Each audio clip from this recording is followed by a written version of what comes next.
This sermon is a bit of a circle back to a sermon that I preached about a year and a month ago.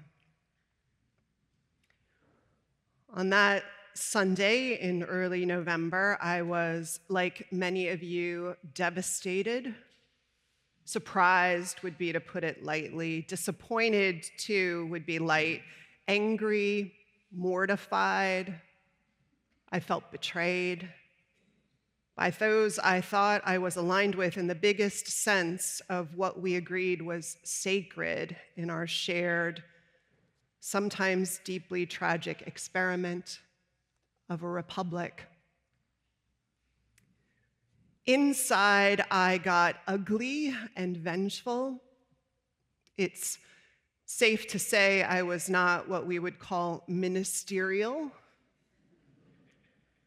And I got stuck there for longer than I expected to. One day, a member of this church, whose email asking for us to act with more curiosity and compassion went unanswered by me for too long. And on her way to church, she talked to a stranger about what was going on here with her minister. And the woman observed in response, "Sounds like your minister is suffering." It's a good thing the woman who shared this, the member who shared this, waited to be last in line that Sunday because she barely had the words out of her mouth, and I was crying, sobbing. I was suffering. So many of us were, though I hadn't put that word to it, but it fit. Most of us, I think, have compassion as a goal for how we want to be in the world. I think for most of us, we have this sense, if we've been in this journey of making meaning of this life or trying, that part of the ultimate goal is to gather up as much wisdom as we can find in our lives and cultivate deeper and deeper compassion so that we walk through the world bringing with us that wisdom and compassion, holding everybody we meet as we wish to be held.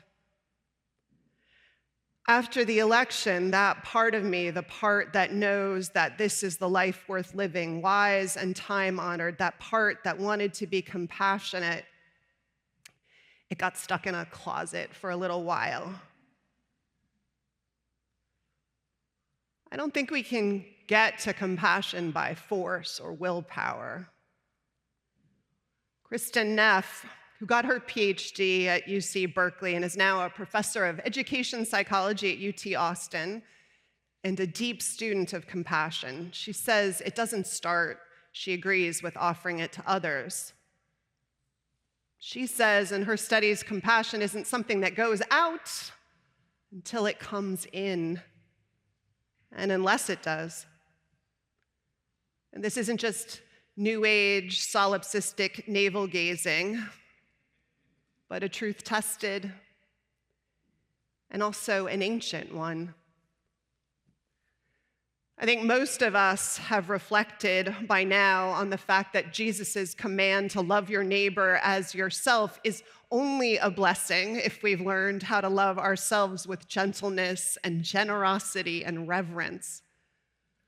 And the Buddha famously instructed, hold yourself as a mother holds a beloved child. Compassion begins with ourselves, or it cannot be authentic.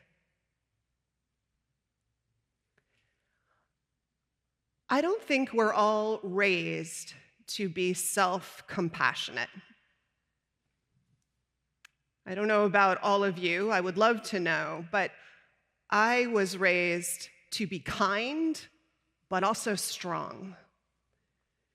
To breathe through fear and worry, how to get knocked down and brush myself off and get back up again in sports, in school, at work. The instinct was to quickly review what went wrong and build a better way forward and head back out into the world. Compassion for myself was not absent, but I'm not sure it was front and center. And I get it for sure, part of growing up and raising people to go out into the world is learning as we grow to put pain and loss and setback in perspective in our lives, to learn how not to get mired in it, certainly not to be destroyed by it. And I think that there can be a subtle assumption or maybe fear that were we really to pay attention to our pain, give it space and care, that we might lie down and give up or just whine. Is that true?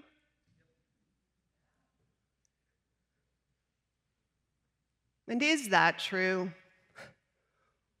Or is it in fact truer that compassion is what gives us real resilience, you and me?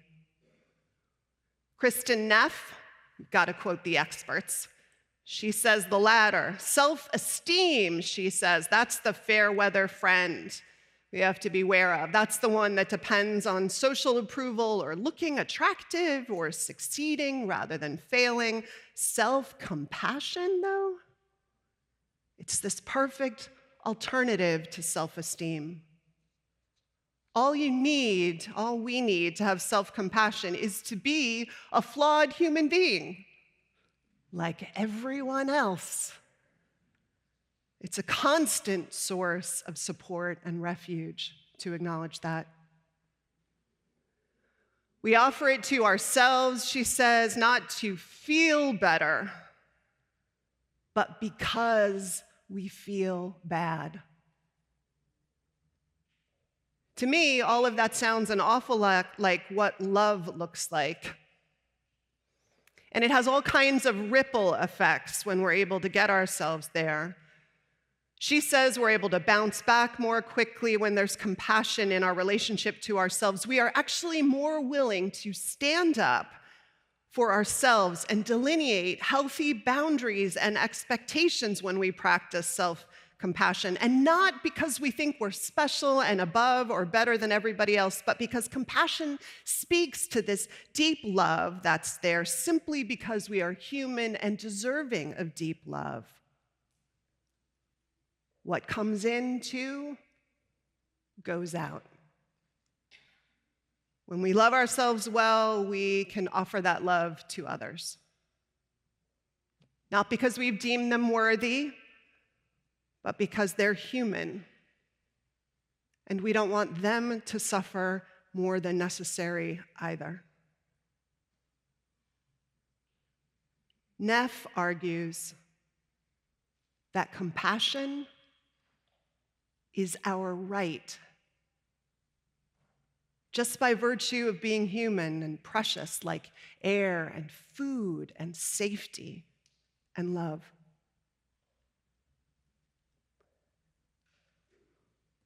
It's lovely when compassion shows up. Think about some time in your own life when it showed up for you. Think about how powerful it feels to be met in a moment of suffering with real compassion.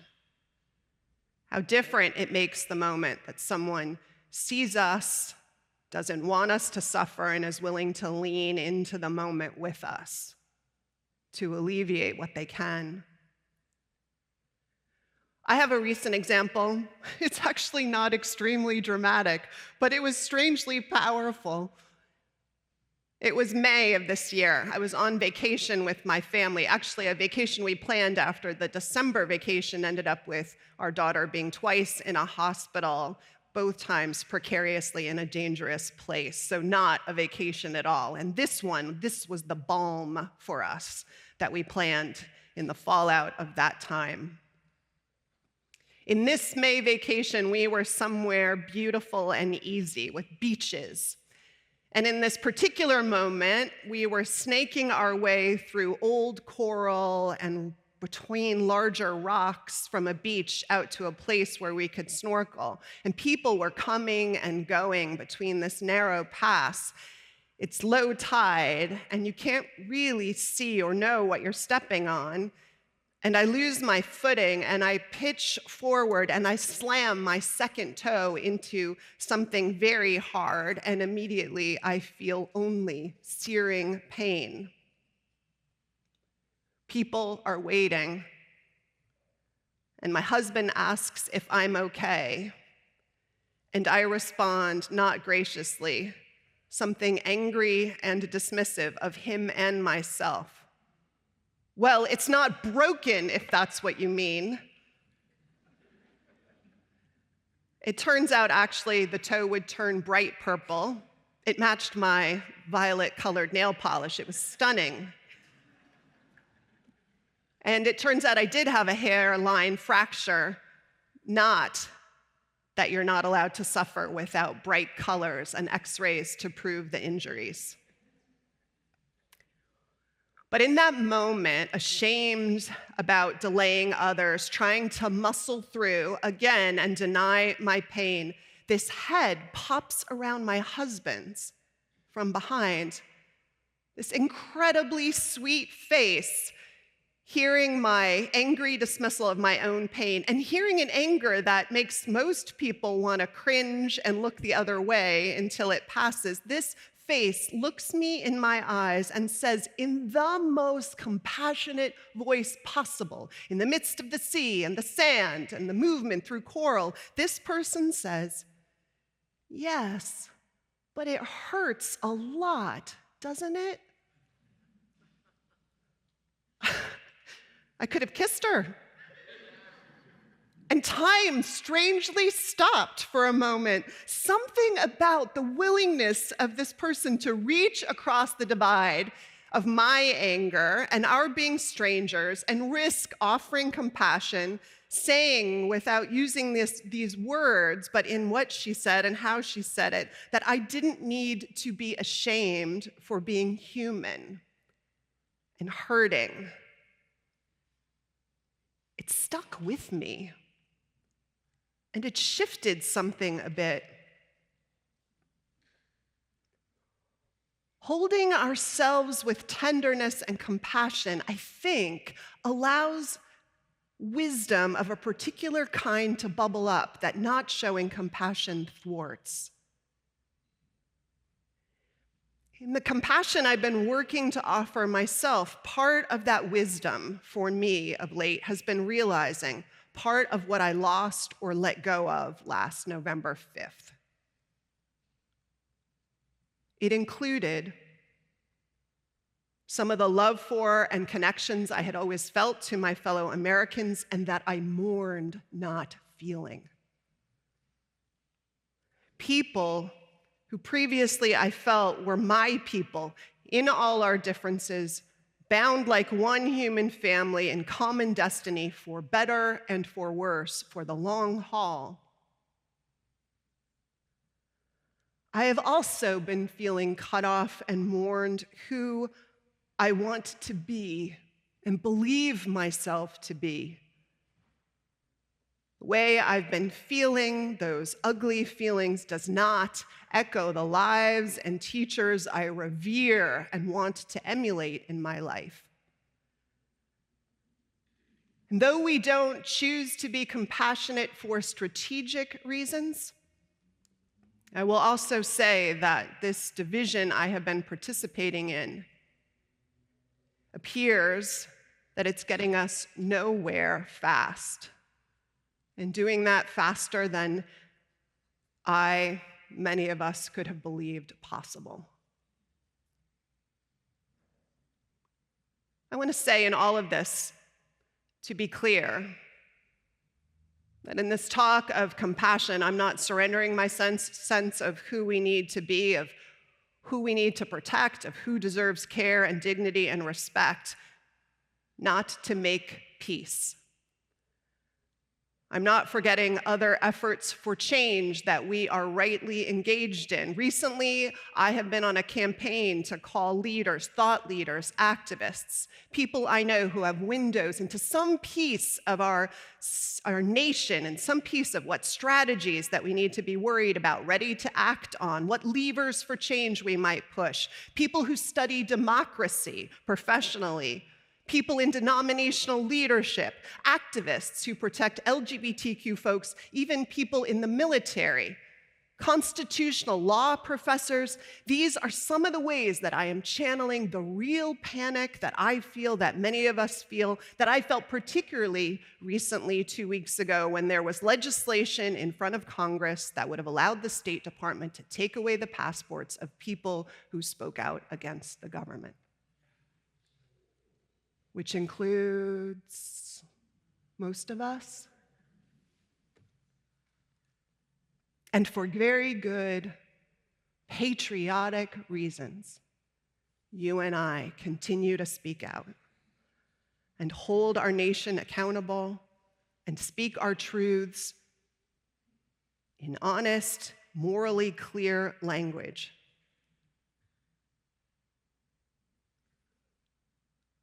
There's lots of great advice about what we do in the world, that doubling down on local connections that I talked to you about and interfaith connections.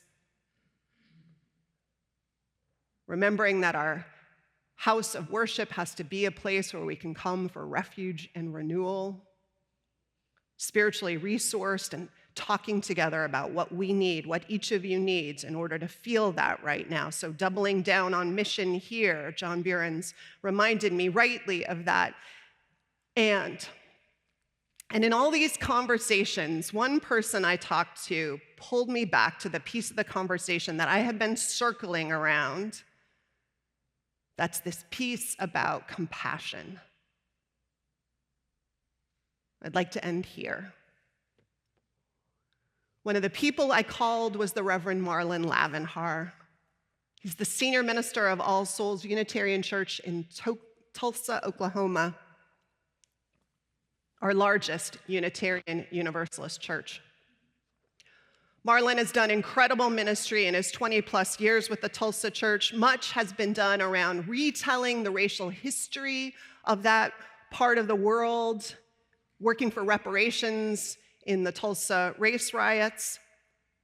Recently, Marlon's hobby heretofore of doing political cartoons has resulted in a regular side gig, so when they come to take away his passport, there's going to be lots of very cute drawings in it. Marlon said he's been wondering lately about how we lean into, not where we are as Unitarian Universalists, but where we need to be ready to face this moment. And he said he just preached a sermon the Sunday after the murder of Charlie Kirk about Charlie Kirk, right? That wasn't what his folks expected to hear, but it was where his mind and heart went. He said, and I'm taking this from my notes, and I didn't have time to send it to him to correct it. He said that he wondered after this happened whether, instead of all the other things he did, he should have baked muffins. Knowing his neighbors were hurting, literally, his neighbors were hurting, he was wondering whether, quote, I should have baked muffins and brought them over, and said, I don't agree with everything you think about this moment, but I know you're suffering and I don't want you to suffer. I care about you. Maybe he said then, when the next thing happens that breaks my heart, they'll come and say the same thing. And maybe after that, we can talk. You can tell me about your suffering and I'll tell you about mine. And maybe that's how we begin. We need bridge builders, he rightly observed. Maybe we need to be the builders of bridges. There feels some days like a Grand Canyon that stretches between so many of us in this country. Real or imagined chasms, I don't know yet how many and what kinds are out there, and there are some real differences and hard places, some scorpions among us and in us too, I'm sure. But we cannot live and make a nation worthy of our ideals if we keep standing on our own side and shaking our fist. That can't be all we do. And I know many of you have been in a place of greater compassion and curiosity and love for a long time. I just want you to know I'm slowly getting there. And those of you who aren't there, I think that's fine.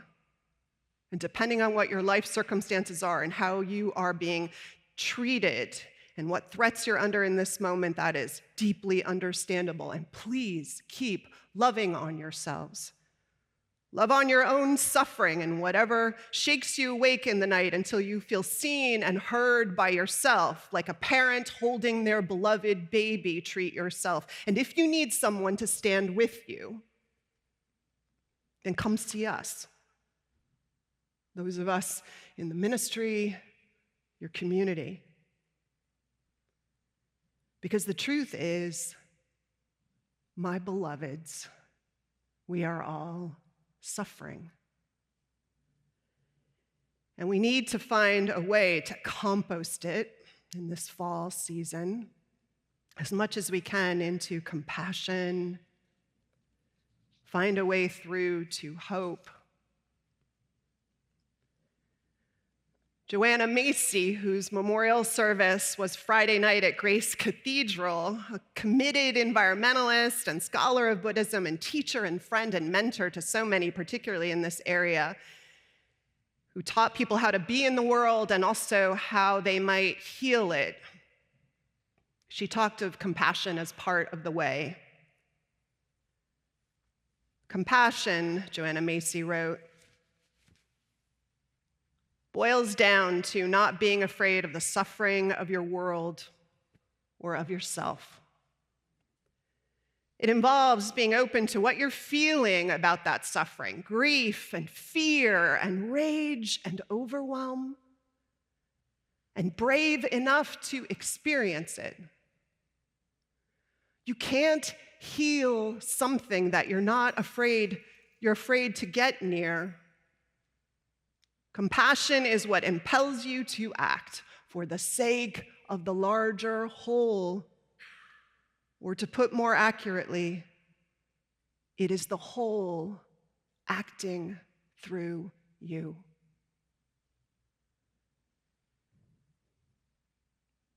May the suffering in this world in each of us and all of us be held like a parent holding a beloved child. May it be composted, transformed, however it happens, into a source of wisdom and hope and courage.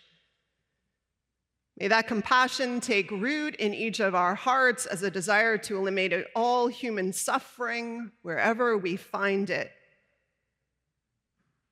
A compassion that shows up maybe as muffins at the doorstep, as an unexpected word shared in an unexpected place, with full humanity and hands extended across the chasms.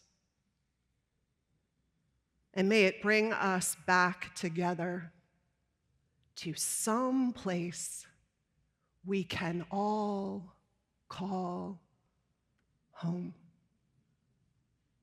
May it be so. Blessed be. I love you all. Amen.